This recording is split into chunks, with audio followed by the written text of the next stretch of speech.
வணக்கம். காலை நேர பிரதான செய்திகள். விரிவான செய்திகளுக்கு செல்ல முன்னர் முதலில் தலைப்புச் செய்திகள். போலீசாருடனான மோதலின் போது துப்பாக்கிச் சூடு. பஸ் கட்டண அதிகரிப்புக்கான சாத்தியம் தனியார் பஸ் உரிமையாளர்கள் சங்கம் தெரிவிப்பு.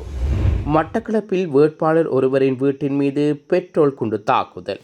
அன்பார்ந்த பார்வையாளர்களே, உங்களுடைய நிறைந்த ஆதரவை வழங்கி எமது யாழ் டிவி சேனலை சப்ஸ்கிரைப் செய்யுங்க.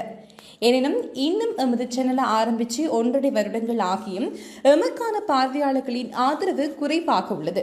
மேலும் எமது சேனலை சப்ஸ்கிரைப் செய்யாமல் 98% பார்வையிட்டு வர்றீங்க. உங்களுடைய ஆதரவு எமக்கு மிகவும் முக்கியமானது. எங்களை ஊக்குவிக்கவும் எமது செய்திகளை தடைகளின்றி உடனுக்குடன் அறிந்து கொள்ளவும் எமது சேனலை சப்ஸ்கிரைப் செய்யுங்க. மேலும் பெல் பட்டன் அழுத்தி எம்மை உற்சாகப்படுத்துங்க.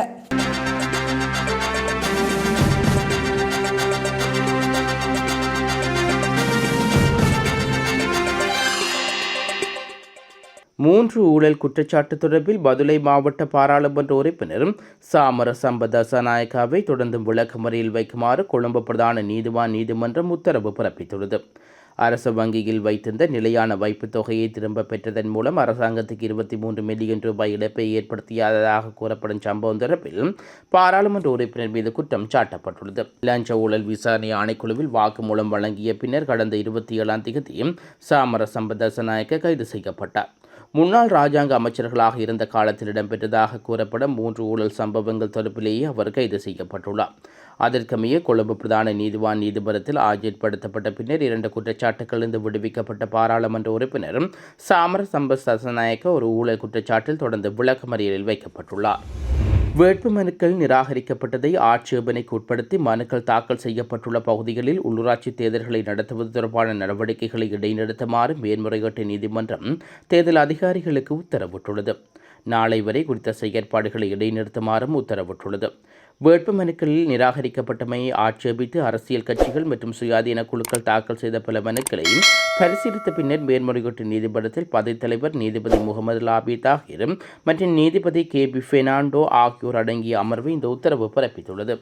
கொழும்பு மாநகர சபை உட்பட பல்வேறு உள்ளூராட்சி நிறுவனங்களுக்கான வேட்புமனுக்கள் நிராகரிக்கப்பட்டதை எதிர்த்து ஐக்கிய மக்கள் சுதந்திர கூட்டணி உட்பட பல கட்சிகளால் மனுக்கள் சமர்ப்பிக்கப்பட்டன. வரி செலுத்துவதற்கான இலக்கத்தை கட்டாயமாக்கியது மோட்டார் போக்குவரத்து திணைக்களம். மோட்டார் வாகன போக்குவரத்து திணைக்களத்தின் சேவைகளை பெறுவதற்கு வரி செலுத்துவோர் அடையாள அட்டையை சமர்ப்பிப்பது கட்டாயமாக்கப்பட்டுள்ளது. அதற்கமைய எதிர்வரும் 15ஆம் தேதி முதல் சேவைகளை பெறுவதற்கு வரி செலுத்துவோர் அடையாள இலக்கத்தை சமர்ப்பிப்பது கட்டாயமாகும் என மோட்டார் வாகன போக்குவரத்து திணைக்களம் அறிக்கை வெளியிட்டுள்ளது. ஜூலை மாதத்தில் பஸ் கட்டணம் அதிகரிக்கப்படும் என இலங்கை தனியார் பஸ் உரிமையாளர்கள் சங்கத்தின் தலைவர் எமின் விஜயரட்ன தெரிவித்துள்ளார். ஏற்கனவே பஸ் சேவை நட்டத்தில் இயங்கியிருப்பதாகவும் அவர் கூறியுள்ளார். அரசாங்கம் விதித்துள்ள புதிய வரி வீதத்தின் கீழ் பஸ்களின் விலைகளும் அதிகரித்துள்ளதாகவும் பஸ்களில் பட் வரியும் சேர்க்கப்பட்டுள்ளதாகவும் அதன்படி பஸ் கட்டண உயர்வு தவிர்க்க முடியாதது என்றும் அவர் குறிப்பிட்டுள்ளார். விரைவில் வருடாந்த பஸ் கட்டணம் திருத்தப்பட உள்ள நிலையில் ஜூலை மாதத்தில் பஸ் கட்டணம் நிச்சயமாக அதிகரிக்கப்படும் என எமின் விஜயரட்ன மேலும் தெரிவித்துள்ளார். இந்த விடயம் தொடர்பில் போக்குவரத்து அமைச்சருக்கு நேரடியாக அறிவித்துள்ளதாகவும் அவர் குறிப்பிட்டுள்ளார். மட்டக்களப்பு வெல்லாவெளி திக்கொட பகுதியில் உள்ள இலங்கை தமிழரசு கட்சி வேட்பாளரின் வீட்டின் மீது நேற்றிரவு பெட்ரோல் குண்டு தாக்குதல் நடத்தப்பட்டுள்ளது. இந்த தாக்குதல் காரணமாக வீட்டில் இருந்த யாருக்கும் இந்த ஆபத்து ஏற்படவில்லை என வெல்லாவெளி போலீசார் தெரிவித்துள்ளனர். இம்முறை உள்ளூராட்சி மன்ற தேர்தலில் பேராப்பற்று பிரதேச சபைக்காக போட்டியிடும் அருள்ராஜா பிரோமாகரன் என்பவரின் வீட்டின் மீது இந்த தாக்குதல் நடத்தப்பட்டுள்ளது. நேற்றிரவு மரண வீடு ஒன்றுக்கு தான் சென்ற நிலையில் வீட்டின் மீது தாக்குதல் நடத்தப்பட்டதாகவும் அந்த நேரத்தில் வீட்டில் மனைவி பிள்ளைகள் உறங்கிக் கொண்டிருந்ததாகவும் அவர் தெரிவித்துள்ளார். இது தொடர்பில் வெல்லாவெளி போலீஸ் நிலையத்தில் முறையிட்டதை தொடர்ந்து போலீசார் மேலதிக விசாரணைகளை முன்னெடுத்துள்ளனர். போக்குவரத்து கடமையில் ஈடுபட்ட போலீசார் வழங்கப்பட்ட உத்தரவை மீறி ஒருவர் மோட்டார் சைக்கிளை வேகமாக செலுத்தியுள்ளார். இதன்போது போலீசார் அவரை துரத்துச் சென்று தடுத்துள்ளனர். போலீசாரின் கட்டளையை மீறி பயணித்தமையினால் அவரை கைது செய்ய போலீசார் முற்பட்ட போது கைகலப்பு ஏற்பட்டுள்ளது. இதன்போது போலீஸ் ஒருவரின் துப்பாக்கி தற்செயலாக இயங்கியதில் குறித்த நபரின் காலில் காயம் ஏற்பட்டுள்ளது. காயமடைந்த நபர் ஹம்பகா வைத்தியசாலையில் அனுமதிக்கப்பட்டுள்ளார். மில்கோ நிறுவனம் பல பொருட்களின் விலையை குறைத்துள்ளது. உள்ளூர் பால் உற்பத்தியாளரான மில்கோ பிரைவேட் லிமிடெட் இன்று முதல் அமுலாகும் வகையில் அதன் பல தயாரிப்புகள் விலையை குறைப்பதாக அறிவித்துள்ளது. அதன்படி ஹலோன் ஜோக்கெட்டின் விலை 10 ரூபாயால் குறைக்கப்பட்டுள்ளதுடன் அதன் புதிய விலை 70 ரூபாயாகும். அதன் புதிய பால் பொருட்களின் விலைகளும் குறைக்கப்பட்டுள்ளன. பொதுமக்களுக்கு சலுகைகளை வழங்குவதற்காக விலை குறைப்பு நடைமுறைப்படுத்தப்பட்டுள்ளதாக பில்கோ பிரைவேட் லிமிடெட் தெரிவித்துள்ளது. தமிழ் சிங்கள புத்தாண்டை முன்னிட்டு தங்கள் சொந்த ஊர்களுக்கு செல்லும் மக்களுக்கு கொழும்புக்கு திரும்பி வருவர்களுக்கும் பொது போக்குவரத்து எளிதாக்கும் வகையில் விசேட பஸ் சேவைகளை திட்டமிட்டுள்ளதாக இலங்கை போக்குவரத்து சபை தெரிவித்துள்ளது. பண்டிகை காலத்துக்கு தங்கள் சொந்த ஊர்களுக்கு திரும்புபவர்களுக்கு உதவுவதற்காக 500 பஸ்கள் மேலதிகமாக சேவையில் ஈடுபடுத்தப்பட்டுள்ளன.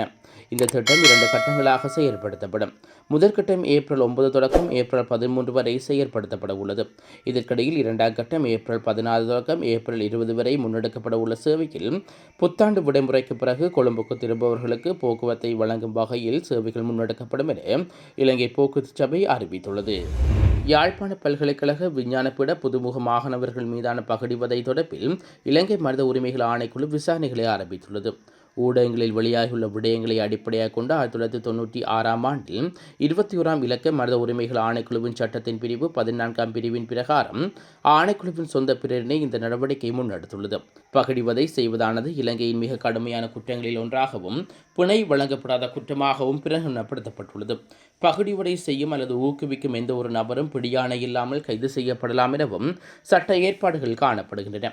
எனவே யாழ்ப்பாண பல்கலைக்கழகத்தில் இடம்பெற்றதாக கூறப்படும் மேற்குறித்த பகடிவடை சம்பவம் தொடர்பில் உடனடியாக சட்ட நடவடிக்கை எடுத்து அது தொடர்பிலான அறிக்கையினை எதிர்வரும் 4/4/2025க்கு முன்னர் இலங்கை மனித உரிமைகள் ஆணைக்குழுவின் யாழ்ப்பாண பிராந்திய காரியாலயத்துக்கு அனுப்பி வைக்குமாறு யாழ்ப்பாண பல்கலைக்கழக துணைவேந்தர் கோப்பாய் போலீஸ் நிலைய பொறுப்பதிகாரி மற்றும் யாழ்ப்பாண பிராந்திய போலீஸ் அத்தியட்சகர் ஆகியோருக்கு கடிதம் அனுப்பப்பட்டுள்ளது. இதேவேளை சம்பவத்துடன் தொடர்பட்டவர்கள் என சந்தேகிக்கப்படும் சிரேஷ்ட மாணவர்கள் 4 பேருக்கு உடனடியாக செயற்படும் வகையில் வகுப்பு தடை விதிக்கப்பட்டுள்ளது. சம்பவம் தொடர்பில் நிறுவனம் மனையப்படுத்தப்பட்ட விசாரணைகள் ஆரம்பிக்கப்பட்டுள்ளதாக யாழ் பல்கலைக்கழக விஞ்ஞான பீட பீடாதிபதி ரவிராஜன் தெரிவித்துள்ளார். வைத்தியசாலையில் அனுமதிக்கப்பட்ட பாதிக்கப்பட்ட மாணவரை நேரில் சென்று பார்வையுற்றதுடன் வைத்திய நிபுணர்களுடன் கலந்துரையாடியதாக பீடாதிபதி கூறியுள்ளார். துணைவேந்தரின் அறிவுறுத்தலுக்கு அமைய 3 பேர் கொண்ட விசாரணை குழு அமைக்கப்பட்டு விசாரணைகள் ஆரம்பிக்கப்பட்டுள்ளன. மேலும் சம்பவம் பல்கலைக்கழகத்துக்கு வெளியே இடம்பெற்றிருப்பதனால் பாதிக்கப்பட்ட மாணவனின் தந்தை வழங்கிய முறைப்பாட்டுக்கு அமைய போலீஸ் மற்றும் மனித உரிமைகள் ஆணைக்குழு மேற்கொள்ளும் சட்ட நடவடிக்கைக்கு பல்கலைக்கழகம் பூரண ஒத்துழைப்பை வழங்கும் எனவும் பீடாதிபதி மேலும் தெரிவித்துள்ளார். 2025ஆம் ஆண்டுக்கான நுவரெலியா வசந்த கால நிகழ்வுகள் நேற்று ஆரம்பிக்கப்பட்டன. நுவரெலியா பதுளை பிரதான வீதியில் நுவரெலியா மத்திய சந்தைக்கு முன்பாக இந்நிகழ்வுகள் உத்தியோகபூர்வமாக ஆரம்பித்து வைக்கப்பட்டன. வசந்த கால கொண்டாட்ட நிகழ்வுகள் இம்மாதம் 30ஆம் தேதி வரை தொடர்ந்து இடம்பெற்றுள்ளன. நுவரெலியா மாநகர சபை ஆணையாளர் HM பண்டார தலைமையில் வசந்த கால ஏற்பாட்டு குழுவின் கலை கலாச்சாரம் நடன நிகழ்வுகளுடன் ஆரம்பிக்கப்பட்டது. நுவரெலியா நகரில் உள்ள பாடசாலை மாணவர்களின் பேன் வாய்த்திய இசை நிகழ்ச்சியுடனும் பொது அமைப்புகளின் அணிவகுப்பும் மரியாதையுடனும் நேற்று ஊர்திகள் ஊர்வலத்துடன் கோலாகலமாக நிகழ்வுகள் ஆரம்பமானது. மலர் கண்காட்சி, படகோட்டம், கார் பந்தய ஓட்ட போட்டி, குருத பந்தயம், கிரிக்கெட் சுட்டுப்போட்டி, உதைப்பந்தாட்ட சுட்டுப்போட்டி, கிரகரி வாழ்வில் நீர் விளையாட்டு, சேற்றில் மோட்டார் ஓட்டம், மோட்டார் சைக்கிள் தடை தாண்டல் போட்டி மற்றும் நாள்தோறும் இசை நிகழ்ச்சிகள் என களியாட்ட விழாக்களும் இந்த வசந்த கால விழாக்களில் ஏற்பாடு செய்யப்பட்டன. எனவே நுவரெலியாவுக்கு வருகை தரும் சுற்றுலா பயணிகளின் நன்மை கருதி அத்தியாவசியமான சேவைகளை நுவரெலியா மாநகர சபையும் பயணிகள் பாதுகாப்பதற்காக விசேட சேவையை நுவரெலியா போலீசார் மேற்கொண்டு வருகின்றார்கள். இதேவேளை வெளி மாவட்டத்திலிருந்து நுவரெலியாவுக்கு விசேட போக்குவரத்து பஸ் சேவைகளும் ஏற்பாடு செய்யப்பட்டுள்ளன. யாழ் வடமராட்சி கிழக்கு வன ஜீவராசிகள் திணைக்களத்தின் ஆளுகைக்கு உட்பட்ட இடங்கள் ஒன்று எல்லைப்படுத்தப்பட்டுள்ளது. யாழ்ப்பாணம் வடமராட்சி கிழக்கு பிரதேசத்தில் வன ஜீவராசிகள் திணைக்களத்தில் தமது ஆளுகை உட்பட இடங்களை இன்று காலை பார்வையிட்டு இடங்களை எல்லைப்படுத்தி சென்றார்கள். தமது எல்லைப் பகுதிக்கு அத்துமீறி உள்நுழைவுக்கு எதிராக உரிய சட்ட நடவடிக்கை எடுக்கப்படும் என வன ஜீவராசிகள் திணைக்களத்தினர் இதன்போது கூறியுள்ளார்கள். தமது எல்லை உட்பட பிரதேசத்தின் அனுமதியுடன் கட்டங்களை அமைப்பதற்கு தாம் அனுமதி கொடுத்ததாகவும் அவர்கள் குறிப்பிட்டுள்ளார்கள். இந்நிலையில் தமது ஆளுகைக்குட்பட்ட இடங்களை உரிய நடைமுறைகளை பின்பற்றி விடுவிக்க நடவடிக்கை எடுக்க உள்ளதாகவும் அவர் மேலும் தெரிவித்துள்ளார். சின்ன சேனலுக்கு எதாக இருந்தாலும் அது கொஞ்சம் ஆதரவு கொடுங்க. உங்கள் பொண்ணான கையை கொண்டு அந்த பெல்லில் தட்டிடுங்க. அவங்களுக்கு சப்ஸ்கிரைபர் 5-10 ஏறுனா அவங்க மனசு சந்தோஷப்படும். அவங்க வீடியோவும் பாருங்கள்.